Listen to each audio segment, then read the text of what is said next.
Coach, you have an opening statement. Yeah, just before the game started, I just I was excited about our team coming to this tournament, and then get to play these three teams and these three head coaches that I admire. But it was an awesome gift, like a cherry on top, getting to see Gene Stevenson, Wichita State, in that dugout. It just seems like that's what college baseball is all about. And I just checked real quick. I think it's 1,837 college wins, and what he's done for our game. And that was a highlight. And then I was really impressed with our at-bats to begin the game.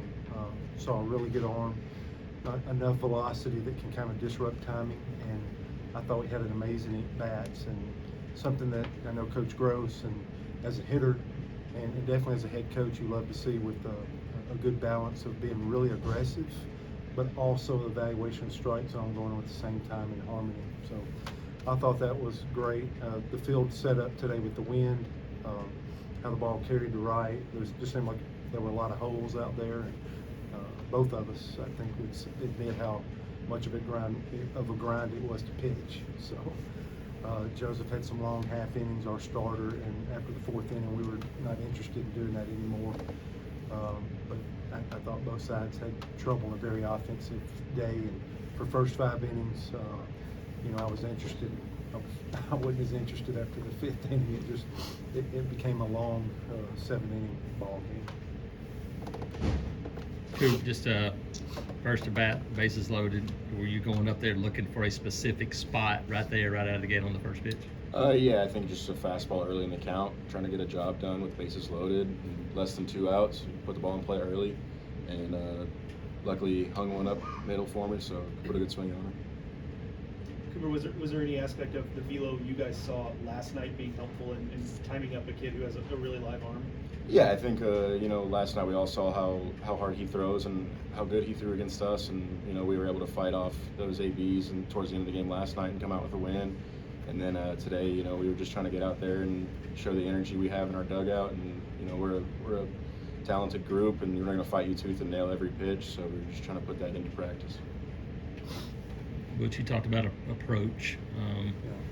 How tough is that? And Coop too. How tough is that when you see a game like that? You guys kept that going and kept the patience at the plate. That was a part of a veteran and deep lineup today that showed, wasn't it? We kept turning over too. It seemed like Coop and these guys were, a ton of damage in the top of the lineup, but the bottom got on.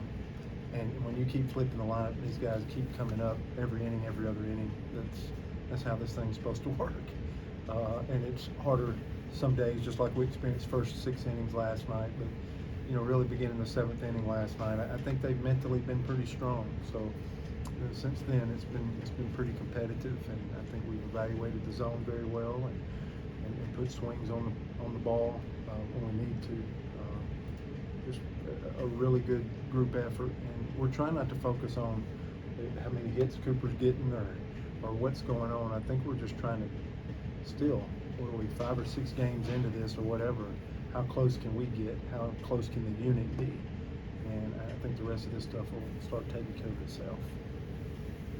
Seeing 8 pitchers throughout the day, there wasn't really a drop in production from the offense. Granted, a lot of free bases. What can you speak to being prepared for that many different looks? Yeah, I just think that's where our focus is, and it's good. That'll be my job moving forward, to keep our focus on our at-bats, and every pitch is personal. It's a very spirited group. I sat there and watched them. Brian Green's going to do an amazing job there, because I sat there and watched him against Virginia yesterday, and how they absolutely were invested in every inning and every pitch, and they kept fighting today. I didn't think the game was ever going to get over. I mean, they left multiple guys on base because we wasn't as sharp, but I think their competitive spirit's got something to do with it, and that's why I'm so pro on what Brian's going to do at Wichita. He's got a group of guys competing, so we were kind of matched in that way, back and forth. Just our guys did enough on the mound to kind of hold them, but they're going to keep competing, and I think that's going to be a strength, because I do think the teams that stay in the fight are hard to beat, and that's how I felt today. Even though we scored a bunch of runs, but I still felt from a competition standpoint, if we're talking about effort and process and not always focused on results, they got it, and I respect that. Cooper, tell us a little bit about the approach you and your teammates have in the lineup when you're facing a pitching staff that's having as much trouble locating as what they were doing today? Yeah, I think it's important for pitch selection, and especially early in the count.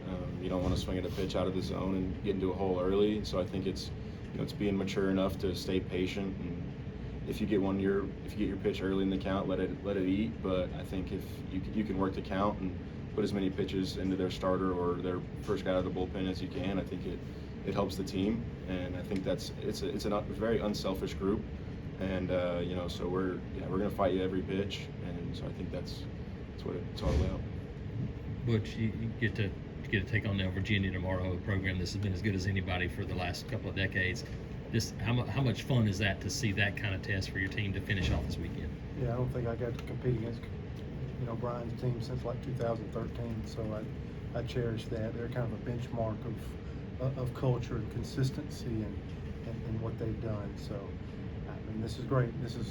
We talked about before we got here the opportunity, and that's holding serve. Like I said, whether we've won 2 games or lost 2 games or whatever's going to happen, and tomorrow's another opportunity to play a branded program, and that's what we want to be, and so I think that's who we are, personally. But it'll be a great measuring stick for us. The maturity of their at bats. They have such a sustained culture with Brian being there for so long that they're not going to get caught up in the game. They just keep playing, and that's what they do an amazing job of. And that's kind of the lesson that we'll all learn and be a part of tomorrow. Just getting to compete against them. Hey, every team here is going to come out of this better. How this was run, the experience here, being in Jacksonville, Florida, a good early crowd. I mean, we saw a top 10 round pick overall. Every team is taking something out of it. That's why we all showed up. That's why we all committed to be here this weekend to do this, because this stuff makes you better, regardless of your outcome. This helps you build a ball club. I feel like I should have to pay these guys something for putting this on, because all it's done is doing things for me that's hard for me to do. It's just naturally doing it for us and crafting and making us stronger each and every day of what's required. We had a tournament turnaround.